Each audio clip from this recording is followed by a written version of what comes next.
O vento do Egito trazia consigo o murmúrio dos deuses. No palácio de Faraó, o ouro brilhava como se o próprio sol estivesse cativo, e o coração do rei pulsava com o orgulho dos mortos.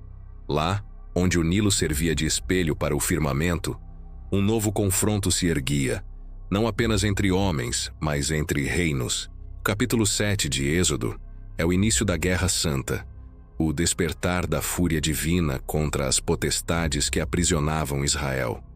O Deus que falou com Moisés no deserto agora ordena: vê que te constituí como Deus sobre Faraó, e Arão, teu irmão, será o teu profeta. É o princípio da inversão cósmica. O escravo se torna o emissário do Altíssimo, o libertador, o reflexo do poder que julga. Moisés entra diante de Faraó não com espadas, mas com um cajado, o mesmo instrumento que tocou o solo do deserto e se tornou serpente. Aquele pedaço de madeira, outrora bastão de pastor, agora é o cetro do Deus invisível. Mas diante do rei, o sinal de Deus é recebido com zombaria. Os magos do Egito, os sacerdotes de Horus e Ísis, os servos de serpentes, fazem o mesmo. Seus cajados caem, e o chão se enche de répteis. O ar cheira a pó e magia. O mundo parece dividido entre feitiços e fé. Então, a serpente de Moisés devora as serpentes do Egito. Não há mais disfarce. O símbolo é profético. O poder de Deus consome a sabedoria dos homens. O Verbo eterno engole os deuses mortos. Mas Faraó não cede. O texto é claro. O coração de Faraó se endureceu como o Senhor tinha dito. Aqui, o terror se aprofunda. O endurecimento do coração não é mero capricho humano. É o juízo divino em movimento. É o momento em que Deus retira a mão e o homem se perde dentro do próprio abismo. O coração do rei se torna pedra, e o Egito inteiro se converte em palco para a revelação da ira e da glória. Deus diz a Moisés: Faraó não vos ouvirá, para que eu multiplique os meus sinais e as minhas maravilhas na terra do Egito. O endurecimento é parte do plano. O mal é usado como cenário para a justiça. O orgulho do tirano serve de tela para a assinatura de Deus. Enquanto as águas do Nilo refletem o sol sangrento, o cajado do profeta levanta-se novamente. Assim diz o Senhor: nisto saberás que eu sou o Senhor. É a primeira praga. O rio torna-se sangue. Mas aqui, na parte inicial da narrativa, o foco não é o milagre em si, e sim o que ele representa. O Nilo era o deus da vida, o ventre do Egito. Cada gota vermelha é um grito contra os ídolos, uma profecia de que o sangue inocente clama por justiça. Os peixes morrem, o cheiro invade o ar, e o Egito sente pela primeira vez o gosto da morte. Mas o texto repete: e Faraó voltou e entrou em sua casa, nem ainda nisto pôs o seu coração.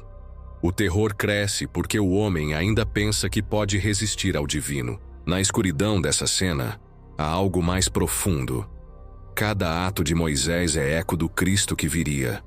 Como Moisés foi enviado com poder e rejeitado por seu povo, também o Filho seria enviado com autoridade e desprezado pelos seus. Como o cajado abriu o caminho para o sangue, também a cruz abriria o caminho da redenção. E como o Faraó endureceu o coração, também o mundo fecharia os olhos para a voz do Eterno. Mas o plano segue. O Egito ainda não viu nada. As águas foram apenas o prelúdio. O Deus do deserto começa a erguer sua mão, e o ar se torna pesado, como se o próprio cosmos estivesse prendendo o fôlego antes do julgamento. Moisés e Arão saem da presença do rei. O palácio fica em silêncio. As tochas ardem fracas. No horizonte, o Nilo, agora um rio de sangue, reflete o crepúsculo de um império.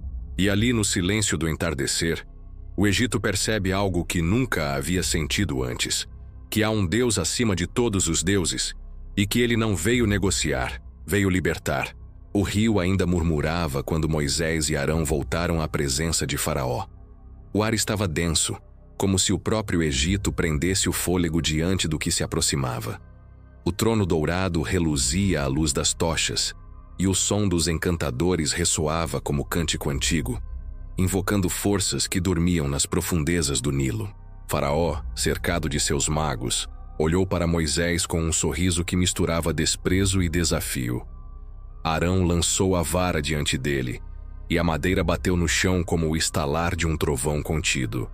Então, a serpente surgiu, não um simples animal, mas algo que rastejava com uma presença de poder. O som do atrito de suas escamas parecia ecoar dentro das paredes, como se o próprio chão lembrasse o momento em que o pó foi amaldiçoado no Éden.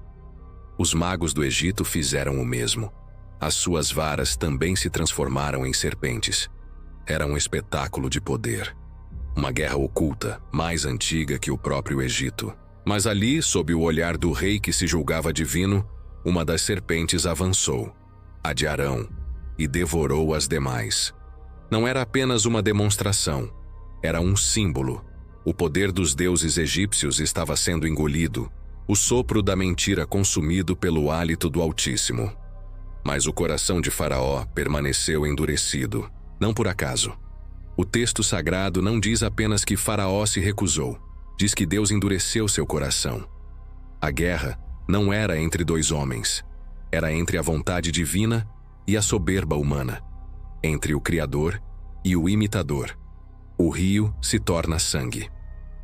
Na manhã seguinte, à beira do Nilo, o confronto desceu das palavras para a carne da terra.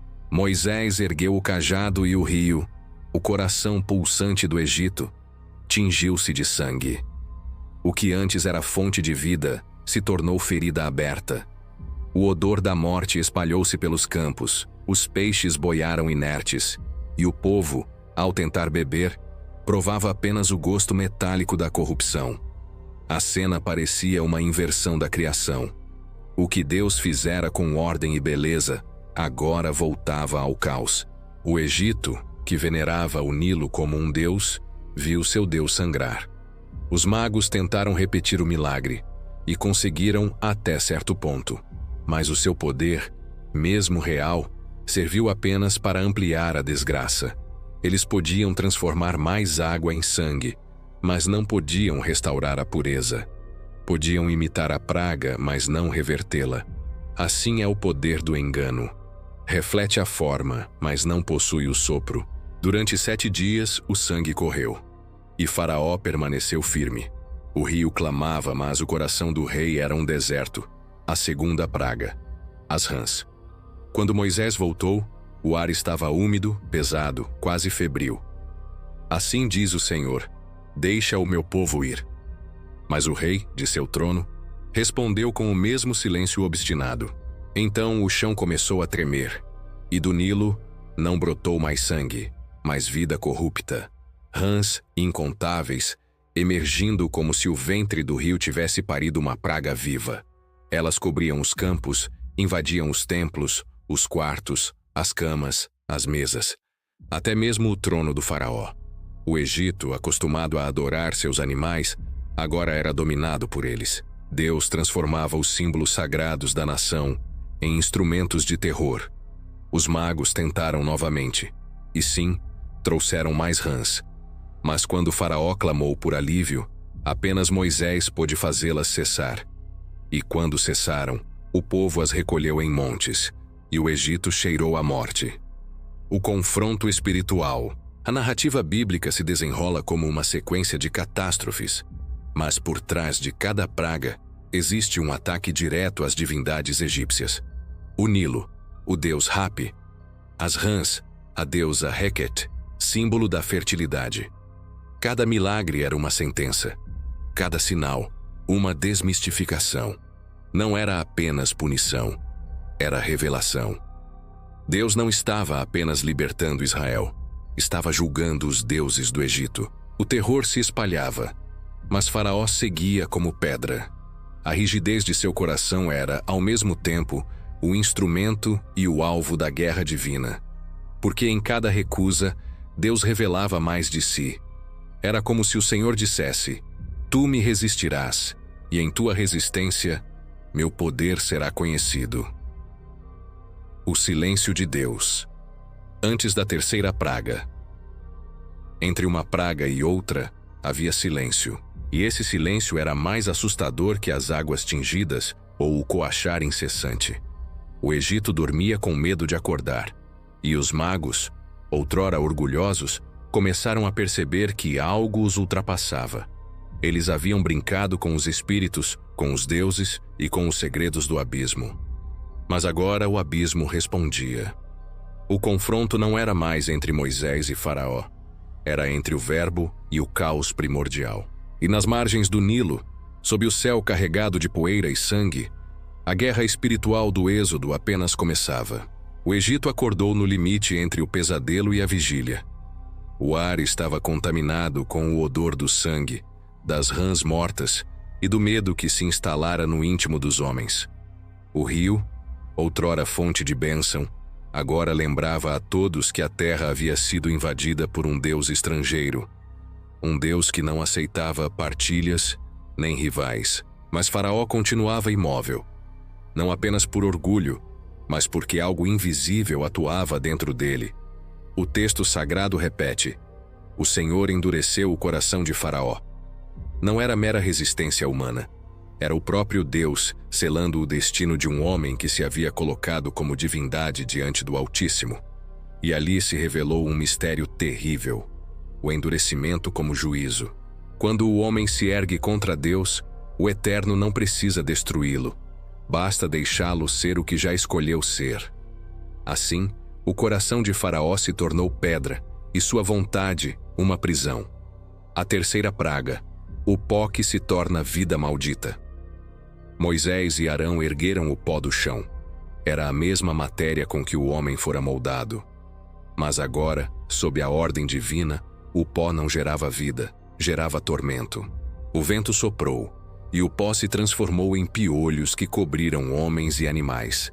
Eles invadiram a pele, os cabelos, os corpos dos sacerdotes que antes se banhavam para manter-se puros. O Egito inteiro tornou-se impuro diante do santo. Os magos tentaram reproduzir o sinal e falharam. Pela primeira vez confessaram diante de Faraó: este é o dedo de Deus. Mas Faraó não ouviu.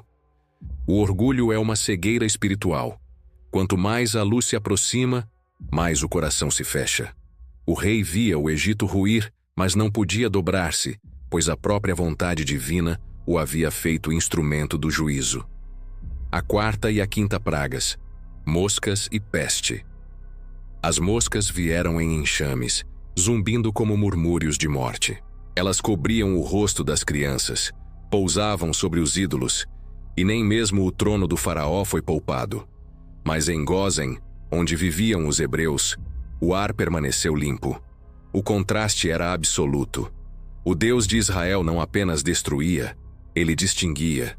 Seu juízo não era caos, mas precisão. Havia ordem até mesmo na praga. Faraó vacilou, chamou Moisés, prometeu libertar o povo se a praga cessasse. Moisés orou, e as moscas desapareceram.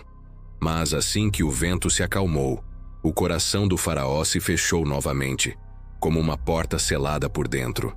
Então veio a peste sobre o gado, morte silenciosa, lenta, sem trovões, nem relâmpagos. Os campos ficaram cobertos de corpos de animais, e o Egito chorou, mas o rei não. Era como se Deus estivesse moldando a própria narrativa do endurecimento. Cada ato de misericórdia era seguido de nova recusa. Cada cessar da praga, uma nova prisão interior. Até que o coração de Faraó já não era mais dele, era o espelho do juízo divino. A sexta praga, as úlceras. Agora, o juízo toca a carne. Moisés e Arão lançam cinzas ao vento, e elas se transformam em pó ardente. Feridas brotam sobre a pele dos homens e dos animais. O corpo, que outrora se cobria de ouro e perfume, agora se cobre de chagas. Os magos, símbolos do poder oculto do Egito, não conseguem mais se apresentar diante de Moisés. Suas próprias carnes estão tomadas. O Egito, outrora belo, torna-se repulsivo. E mais uma vez o texto repete como martelo: o Senhor endureceu o coração de Faraó. Aqui, o terror atinge o plano espiritual mais profundo. O endurecimento já não é escolha, é sentença. Deus transforma o rei em monumento da sua justiça. O trono que se dizia divino agora se torna altar do julgamento. O mistério do endurecimento. Por que Deus endurece o coração de um homem? A resposta é sombria, mas teológica. Porque há momentos em que a misericórdia não revela mais a glória de Deus. O juízo, sim. No endurecimento de Faraó, o Altíssimo demonstra que pode usar até a rebeldia humana para engrandecer seu nome. Cada praga é um capítulo da revelação. Que o mundo é impotente diante da palavra. Que os deuses são silêncio diante da verdade. Que a criação obedece ao Criador, mesmo quando se volta contra os homens. O rio, o pó, as rãs, os insetos, a carne, tudo responde ao comando de um Deus que fala. E quanto mais ele fala, mais o rei se cala em sua obstinação. O conflito é cósmico, o verbo contra o coração, o silêncio. Antes da tempestade, o Êxodo 7 termina com o Egito mutilado, o povo em pavor e o rei cego em sua arrogância. Mas o silêncio que paira anuncia que algo maior se aproxima. As próximas pragas não serão apenas sinais, serão golpes diretos sobre o trono dos deuses. O endurecimento de Faraó é, portanto, o prelúdio de um colapso espiritual. O Senhor permite que o rei permaneça de pé, apenas para que sua queda seja eterna. Assim, o coração de pedra se tornará o palco da glória divina. E o Egito, outrora império de ouro e poder, aprenderá que até o orgulho tem um limite diante do Deus que fala, age e desce à guerra. O rio já não corria. O Egito, símbolo da civilização mais poderosa da terra, jazia em silêncio diante do invisível. E por trás de cada praga havia mais do que castigo. Havia um espelho espiritual, uma revelação do coração humano, uma sombra do juízo que um dia cairia sobre toda a criação. Porque cada praga não era apenas um ato contra Faraó, era uma sentença divina contra os falsos deuses. Cada divindade egípcia, coberta de ouro e incenso, era confrontada e humilhada pelo Deus vivo, o Eu Sou.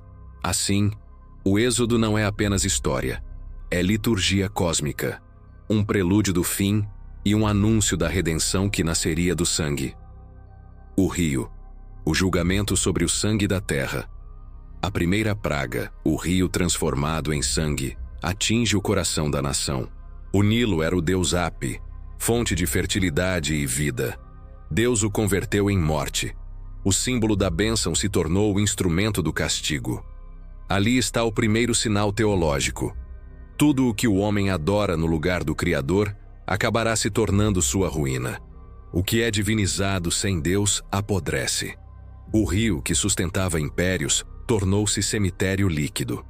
É o prenúncio de um padrão espiritual. O sangue derramado clama. E o mesmo rio que sustentava a vida dos egípcios foi o que mais tarde carregou os corpos dos primogênitos. Porque onde há idolatria, o sangue pede justiça. As rãs, o caos que rompe as fronteiras. A segunda praga, as rãs, invade o Egito. E não há templo, trono ou lar que as detenha. É o caos tomando forma. No Egito antigo, a deusa Requete, com cabeça de rã, representava a fecundidade e o nascimento. Mas quando Deus libera rãs em demasia, o símbolo de vida se transforma em símbolo de desespero. A bênção corrompida torna-se ruído. As rãs saíam do Nilo e cobriam tudo. As camas, as panelas, os berços. O que deveria estar contido, o que tinha fronteiras naturais, transbordou. Assim é o pecado. Rompe limites, inunda o sagrado, transforma o cotidiano em ruína. O caos das rãs é o retrato do coração humano quando ignora o Criador. Um coração que se multiplica em ruídos, sem paz, sem repouso. O pó, o homem em condenação. A terceira praga, o pó tornado em piolhos, revela o juízo sobre a própria natureza humana. O pó é a substância da qual o homem foi feito. Mas, separado de Deus, o pó se volta contra ele. A maldição da queda reaparece em forma viva. O pó gera criaturas parasitas, símbolo da corrupção e da impureza. O corpo, templo de Deus, se torna morada de vermes. O que antes era muito bom torna-se lembrança do Éden perdido. É neste momento que até os magos do Egito reconhecem: este é o dedo de Deus. E com essa frase, o mundo espiritual é dividido. Há um limite onde o poder humano não pode entrar. As moscas e a peste, a separação entre luz e trevas. A quarta e a quinta pragas estabelecem distinção. Em Gósen, onde habitavam os hebreus, não havia moscas. Os animais de Israel não morriam. Era o princípio da separação, um ato de santificação no meio do caos. O juízo não é desordem, é purificação. Deus não destrói tudo, ele distingue. Enquanto o Egito apodrece, Israel é preservado. O santo marca os seus. Aqui nasce o tema da eleição, não como privilégio, mas como propósito. Deus separa para libertar e liberta para revelar. Israel não é poupado por mérito, mas para ser testemunha do poder que salva. As úlceras, a carne como campo de batalha. Quando o pó das fornalhas se transforma em ferida, o juízo toca o corpo. As úlceras cobrem os egípcios e suas feras, e os sacerdotes, símbolo da pureza religiosa, já não podem apresentar-se. A carne, aquilo que o homem mais protege, torna-se palco da ira divina. Essa praga antecipa um mistério profundo. A carne será também o campo onde a redenção acontecerá. O mesmo Deus que julga o corpo do Egito um dia, encarnará num corpo semelhante ao nosso, para redimir o que agora é condenado. Cada ferida é prenúncio da cruz. Cada dor é profecia do sofrimento redentor que virá sobre o Filho.